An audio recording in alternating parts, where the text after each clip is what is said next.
Hello बच्चों, आशा करती हूँ गर्मियों की छुट्टियों में आपने बहुत मज़े किए होंगे। कैसे हैं आप लोग सब? उम्मीद करती हूँ आप सब बहुत मज़े में होंगे और अब स्कूलें खुल गई तो वापस से आप पढ़ाई में जुट गए होंगे। तो आज मैं आपके लिए लेकर आई हूँ क्लास 9th का हिंदी का गद्य भाग का लेसन मेघ आए। सबसे पहले हम इस कविता का सारांश देखेंगे, उसके बाद हम पढ़ेंगे आगे कवि परिचय। तो चलिए स्टार्ट करते हैं हम इस कविता का सारांश। इस कविता के जो राइटर हैं वो हैं सर्वेश्वर दयाल सक्सेना जी। एक बार हम इसका सारांश पढ़ते हैं, फिर हम कवि का जीवन परिचय देखेंगे। तो चलिए स्टार्ट करते हैं। मेघ आए कविता में मेघों के आने की तुलना सच कर आए प्रवासी अतिथि दामाद से की गई है। यहाँ पर मेघों की तुलना किससे की गई है? जैसे गांवों में कोई अतिथि आते हैं या जो दामाद आते हैं, जवाई ऐसा आते हैं, तो उनके आने की खुशी में क्या तैयारियां होती है, सब तरफ हंसी खुशी का माहौल होता है, उल्लास होता है। उसी प्रकार यहाँ गांव में जो दामाद आते हैं, अतिथि आते हैं, तो उसकी तुलना यहाँ मेघों से की गई है। तो देखते हैं हम कि ग्रामीण संस्कृति में दामाद के आने पर उल्लास का जो वातावरण बनता है, उसी के आधार पर यहाँ पर मेघों के आने का वर्णन करते हुए कवि ने उसी उल्लास, उसी खुशी को इस कविता में हमको दिखाने का प्रयास किया गया है। कवि ने मेघों की तुलना सच कर आए अतिथि यानी दामाद से करते हुए कहा है कि मेघ शहर से आए अतिथि की भांति सज कर आए हैं। जैसे गांव में जब दामाद जी आते हैं शहर से, तो सब तरफ लोग उनको देखने के लिए उमड़ कर आते हैं और पूरे गांव में खुशी की लहर दौड़ जाती है। उसी प्रकार यहाँ मेघों की तुलना अतिथि यानी दामाद से की गई है कि जैसे अतिथि सज कर आते हैं, वैसे ही काले मेघ सज कर आए हैं। और जिस तरह मेहमान के आने पर गांव के लड़के लड़कियां जो होते हैं ना, भाग कर सबको इसकी सूचना देते हैं घर में कि देखो देखो, दादा को बाबा को सूचना देते हैं, मम्मी को सूचना देते हैं कि देखो देखो माँ, मेहमान आए, अतिथि आए। ठीक उसी तरह मेघों के आने की सूचना देने के लिए हवा जो है वो तेज तेज गति से बहने लगी। मेहमान को देखने के लिए हवा तेज गति से बहने लगी है, और मेहमानों को देखने के लिए जिस तरह लोग खिड़की दरवाजों से बाहर झांकते हैं ना, ठीक उसी तरह मेघों के दर्शन के लिए भी लोग उत्सुकता पूर्वक खिड़की दरवाजों के बाहर आकाश की तरफ देखने लगते हैं। होता ना गांव में आज भी जब कोई मेहमान आता है तो हम सभी अपने घरों की खिड़कियां खोल खोल के देखते हैं कि कौन आया कौन आया। उसी तरह जब मेघ आए हैं तो मेघों के दर्शन के लिए भी उत्सुकता पूर्वक खिड़की दरवाजों से बाहर देखने लगे हैं कि इस तरह से छोटे बड़े काले भूरे रंग के मेघ अपने दलबल के साथ आकाश में ऐसे छा गए हैं मानो कोई शहरी मेहमान सज धज कर गाँव में आया है। अर्थात जैसे मेहमानों को देखने के लिए लोग खिड़की दरवाजों से झांकते हैं, ठीक उसी तरह मेघों के दर्शन के लिए भी जो लोग बाग हैं वो उत्सुकता पूर्वक खिड़की दरवाजों से बाहर देख रहे हैं कि आकाश में अब काले काले बादल छा गए हैं, अब बरसात आएगी, है ना। तो और जो बादल काले रंग के, भूरे रंग के, सारे जो भी रंग के बादल हैं वो अपने पूरे दल के साथ आकाश में ऐसे छा गए हैं मानो कोई शहरी मेहमान जो है वो बहुत ही सच संवर कर गाँव में आया हो। तो जिस तरह मेहमान के आने पर गांव के जो वृद्ध व्यक्ति हैं, जो गांव के बुजुर्ग आदमी होते हैं ना, वो आगे आकर हाथ जोड़कर अतिथि का स्वागत करते हैं। आज भी ये रीति रिवाज है हमारे गांव में। जब भी कोई मेहमान आता है तो सबसे पहले उनका स्वागत कौन करते हैं? गांव के बुजुर्ग लोग करते हैं, बूढ़े लोग करते हैं। तो तथा जो घर की जो स्त्री होती है, पत्नी होती है, वो दीवार की ओर लेकर देखती है। ठीक उसी तरह आकाश में बादलों के छाने पर आंधी चलने लगती है, और आंधी के चलने के कारण बूढ़े पीपल के पेड़ की डालियां झुकने लगी है। अर्थात जो बूढ़े पेड़ की डालियां थी वो झुककर उनका बादलों का स्वागत कर रही है, उनका वेलकम कर रही है, और उससे लिपटी लता में भी हरकत होने लगी है। और पेड़ के जो पास में जो लताएं लिपटी है, वो पत्ते भी, जो लताएं हैं वो भी हिलने लगी है हवा से, उनमें भी हरकत होने लगी है। तो जैसे मेहमान के आने से पत्नी के चेहरे पर छाई उदासी दूर हो जाती है, ठीक उसी प्रकार चेहरों में चमक आ जाती है, और दोनों का मिलन हो जाने के बाद खुशी के कारण दोनों की आंखों में जिस तरह झरझर आंसू बहने लगते हैं, वैसे ही आकाश में, आसमान में बादल या मेघ एक दूसरे से मिलते हैं।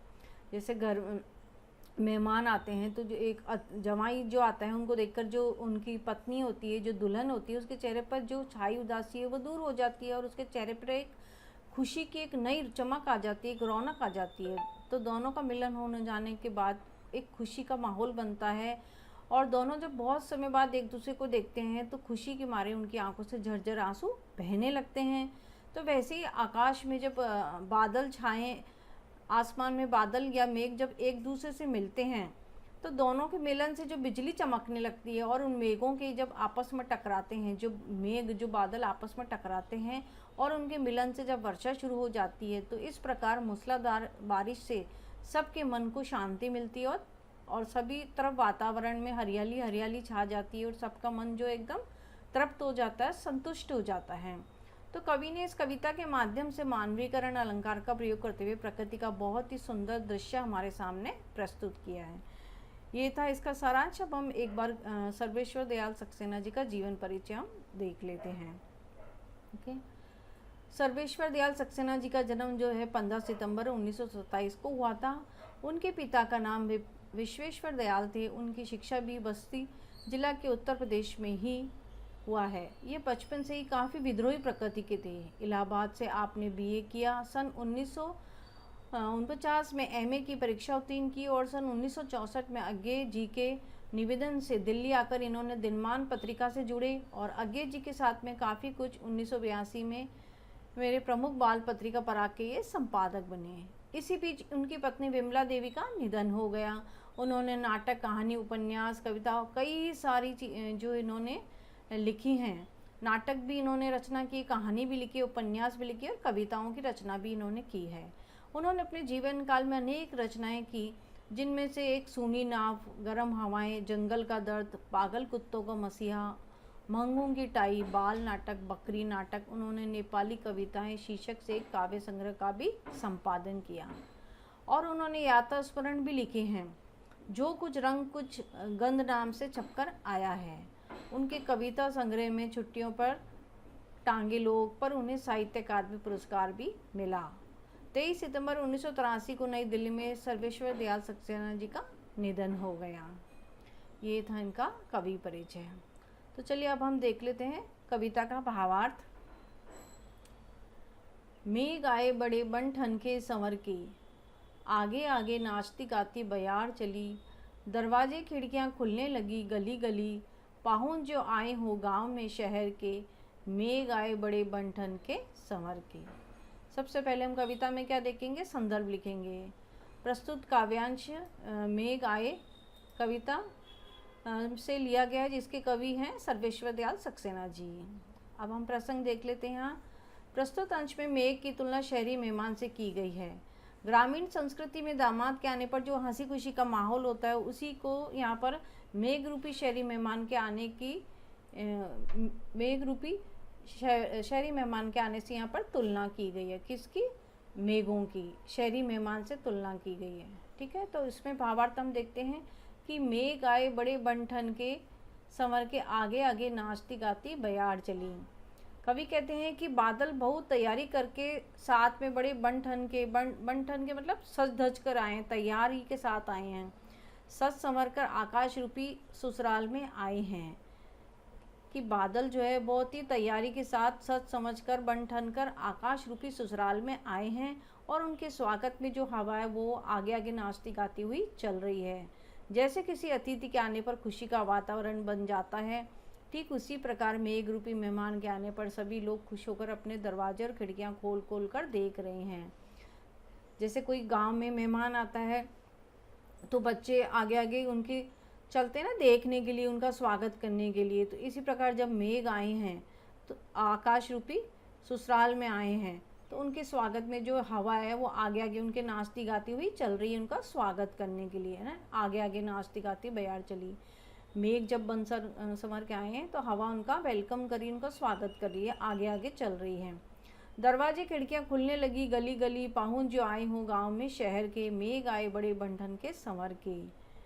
ठीक, आगे कवि कहते हैं कि जो बादल रूपी मेहमान आए हैं वे कोई साधारण मेहमान नहीं हैं, बल्कि दूर रहने वाले दामाद की तरह बहुत दिनों के बाद आए हैं। पाहुन हमारे गांव में आज भी किसको कहते हैं? मेहमान को। पाहुन मतलब मेहमान। जो मेहमान आए हैं वो कोई साधारण नहीं है, वो बहुत ही समय बाद, बहुत लंबे समय बाद आए हैं। पाहुने मेहमान आए हैं और दूर रहने वाले दामाद की तरह हैं जो बहुत दिनों के बाद आए हैं। और शहरी मेहमान के समान सच संवर कर आए हुए बादल बहुत ही सुंदर लग रहे हैं, बहुत ही सुखद प्रतीत हो रहे हैं।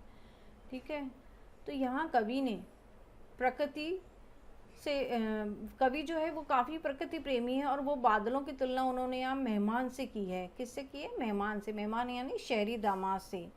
जैसे शहरी दामाद आते हैं ना तो लोग उनका स्वागत करते हैं, उनका वेलकम करते हैं, खिड़कियाँ खोल खोल के लोग देखते हैं। तो उसी प्रकार बताया कवि ने यहाँ बादलों का मानवीकरण किया है ना। तो ग्रामीण क्षेत्र में आए किसी अतिथि के आने पर जो खुशी होती है उसको यहाँ पर कवि ने बतलाने की कोशिश की है बादलों के माध्यम से।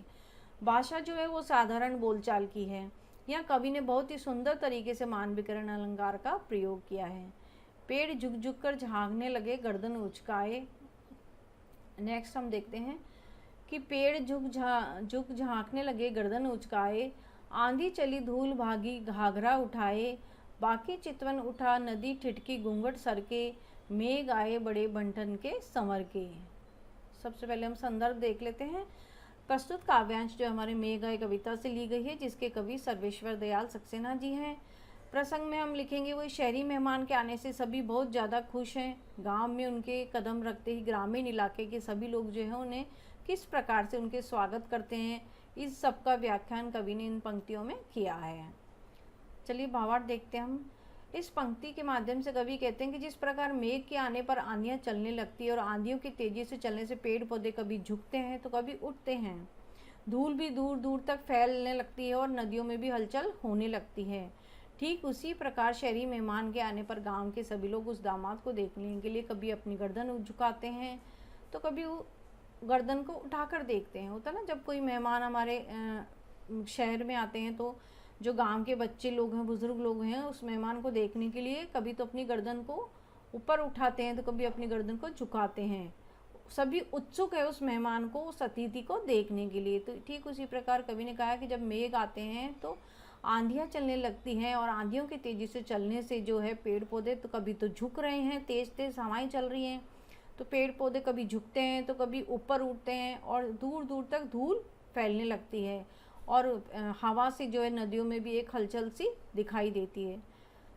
इसी प्रकार कवि ने यहाँ पर वही मानवीकरण किया है बादलों का, एक मेहमान की तुलना की बादलों से।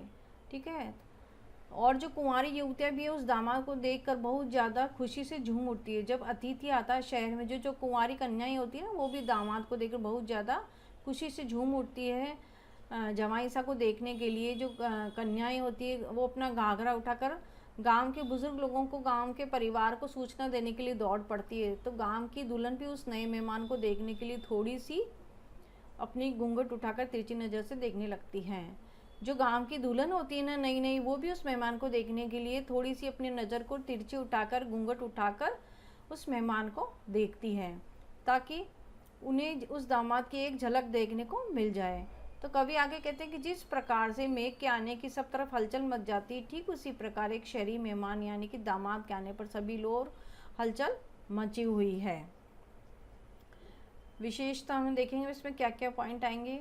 कवि एक प्रकृति प्रेमी है, वे बादल की तुलना या मेहमान से की है कवि ने यहाँ पेड़ों की तुलना गांव से की है और धूल की तुलना किससे की? कुंवारी लड़की से। तथा नदी की तुलना यहाँ किससे की? गांव की दुल्हन से। ये सब आपको मेंशन करना पड़ेगा विशेषताओं में कि किसकी तुलना यहाँ कवि ने किससे की, तो उससे आपको मार्क्स और ज़्यादा अच्छे मिलेंगे। ठीक है, तो ये आप देख लेना। कवि ने यहाँ पेड़ की तुलना गांव से की, ये हमने पढ़ लिया है। अब आगे हम देखते हैं कि भाषा जो है यहाँ साधारण बोलचाल की है। कवि ने बहुत ही सुंदर तरीके से मानव और प्रकृति का संबंध स्थापित किया है कि किस प्रकार प्रकृति में और मानव में किस प्रकार का संबंध स्थापित हो सकता है। कि जैसे एक शहर में मेहमानों का स्वागत होता है, वैसे ही मेघों के आने पर प्रकृति कैसा उनका सम्मान करती है। यहाँ पर बहुत ही सुंदर तरीके से कवि ने प्रकृति का मानव के साथ संबंध स्थापित किया, मानवीकरण किया है, इसलिए यहाँ मानवीकरण अलंकार है। बूढ़े पीपल में आगे बढ़कर जुहार की, बरस बाद सुधी लीनी। आगे का देखते हैं हम कि बूढ़े पीपल ने आगे बढ़कर जुहार की, बरस बाद सुधी लीनी, बोलिया कुलाई लता ओट हो की वार की, हर्षाया ताल लाया पानी परात भर के, मेघ आए बड़े बंठन के संवर के। प्रस्तुत काव्यांश मेघ आए कविता से ली गई। संदर्भ में लिखेंगे पहले हम, जिसके कवि सर्वेश्वर दयाल सक्सेना जी हैं। प्रसंग में लिखेंगे हम कि मेघ रूपी मेहमान के आने से पूरा गांव बहुत खुश है और संपूर्ण रीति रिवाज के साथ जो मेघ रूपी मेहमान का स्वागत किया जाता रहा है। इसी पंक्ति का यहाँ पर उल्लेख किया गया है। भावार्थ देखते हम कि प्रस्तुत पंक्ति के द्वारा सर्वेश्वर दयाल सक्सेना जी कहते हैं कि जिस प्रकार शादी के बाद पहली बार दामाद जब गांव में आते हैं तो जो गांव के बूढ़े लोग होते हैं ना, वो सबसे पहले उनका स्वागत करते हैं। ठीक उसी प्रकार जब मेघ रूपी मेहमान आए हैं तो पहले बुजुर्ग या बूढ़े पीपल आगे बढ़कर मेघों का स्वागत करते हैं। यहाँ पर बुजुर्ग लोगों की तुलना किससे की? बूढ़े पीपल के पेड़ से। जैसे गांव में कोई भी अतिथि आता है, कोई भी दामाद आता है, तो सबसे पहले जो घर के बूढ़े लोग होते हैं वही उनका स्वागत करने के लिए जाते हैं, हाथ जोड़कर उनका सम्मान करते हैं। तो उसी प्रकार जब काले मेघ आते हैं आसमान में तो सबसे पहले जो बूढ़े पीपल हैं वो अपनी डालियों को झुककर उनका सम्मान कर रहे हैं। और बरसों के बाद जब दामाद गांव आए तो जिसके कारण उनकी पत्नी उनसे रूठी हुई थी, नाराज़ थी, गुस्सा थी, क्योंकि इतने दिनों के बीच में एक बार भी उनकी हाल या खबर नहीं ली और अब बहुत दिनों बाद दर्शन दिए हैं, तो जिसके कारण वे बाहर नहीं आती अब गुस्से के कारण, क्योंकि जो दामाद जी हैं वो काफ़ी समय बाद उनसे मिलने आए हैं और कि वो जो पत्नी है उनकी वो किवाड़ की ओर से ही उन्हें झांक कर देखने लगती है। तो कहने का तात्पर्य ये है कि जिस प्रकार से वर्षा बहुत सालों बाद होती है तो पेड़ों पे जो लताएं होती है वो वर्षा का इंतज़ार करते ही रहती हैं, और इतने दिनों के बाद जब वर्षा आने के कारण जो लताएं थी वो मेघों से को देखकर इतरा रही हैं और पेड़ों के पीछे से ही उन्हें नज़रें चुराकर देख रही हैं। आगे कवि कहते हैं कि मेहमान रूपी मेघ को देखकर तालाब बहुत ज़्यादा खुश है और मेहमान के पैरों को धोने के लिए तालाब परात में पानी भरकर लाया है, क्योंकि वर्षा न होने के कारण जो तालाब का पानी अब तक सूख रहा था वह अब तालाब फिर से मेघ के आने पर भर जाएगा। ठीक है,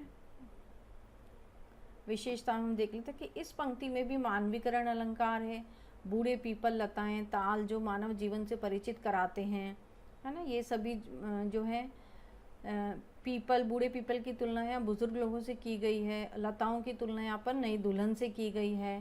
ठीक है ना, तालाब की जो तुलना है वहाँ यहाँ मानव जीवन से की गई है। तो इस पंक्ति में भारतीय रीति रिवाजों का, भारतीय स्वागत सत्कार के बारे में बताया गया है इस पूरी कविता में, कि जिस प्रकार किसी अतिथि के आने पर उनके सम्मान के लिए जो बुजुर्ग लोग होते हैं वो पैर धोकर अतिथि का स्वागत करते हैं, ठीक उसी प्रकार मेघ रूपी मेहमान को भी जो रीति रिवाजों से उनका स्वागत किया जा रहा है।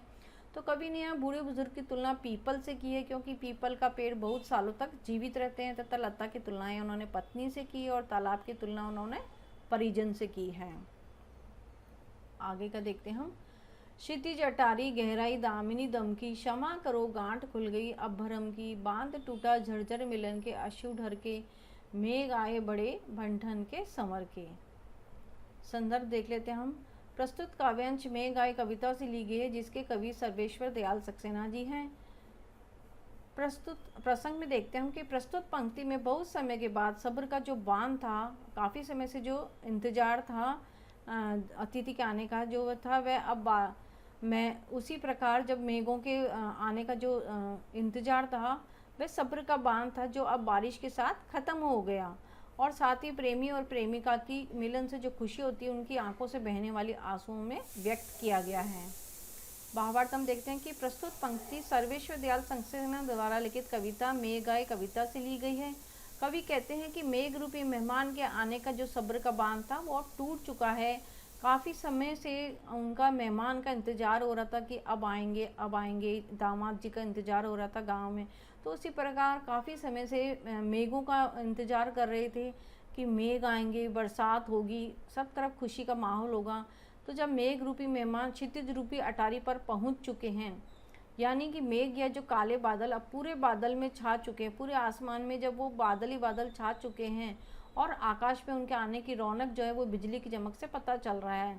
बादलों के छाने का पता किससे चल रहा है? जब आकाश में बिजलियां चमक रही है। तो अब यह एहसास हो गया है कि अब वर्षा होगी और अब तो प्रेमिका और प्रेमिका मिलन संभव है, और अब तो मेघ बादलों का आसमान से मिलन संभव है। तो इस बात से सभी मेघ जो हैं वो क्षमा मांगते हुए कहते हैं कि तुम्हारे आने और न आने की जो शंका थी वह अब ख़त्म हो चुकी है और अब प्रेमी और प्रेमिका का मिलन संभव है। अर्थात अब तक जो ये शंका थी कि बादल आएंगे ही नहीं आएंगे, वर्षा होगी ही नहीं होगी, ये जो शंका थी अब ख़त्म हो चुकी है। साथ ही प्रेमिका का भ्रम भी मेघ रूपी मेहमान को सामने देकर टूट चुका है। साथ ही जो प्रेमिका थी, जो बादलों कि जो आसमान रूपी प्रेमिका थी उनका भ्रम भी टूट गया है मेघ रूपी मेहमान को सामने देखकर। और वियोग के बाद जब फिर से संयोग, फिर से एक बार मिलने की खुशी से दोनों की आंखों से आंसू निकलने लगते हैं। आंसुओं से आंसू निकलने का अर्थ है जब आसमान में एक बादल दूसरे बादल से टकराते हैं तो उनके जो मिलने से, जो संयोग से है, उससे वर्षा होती है।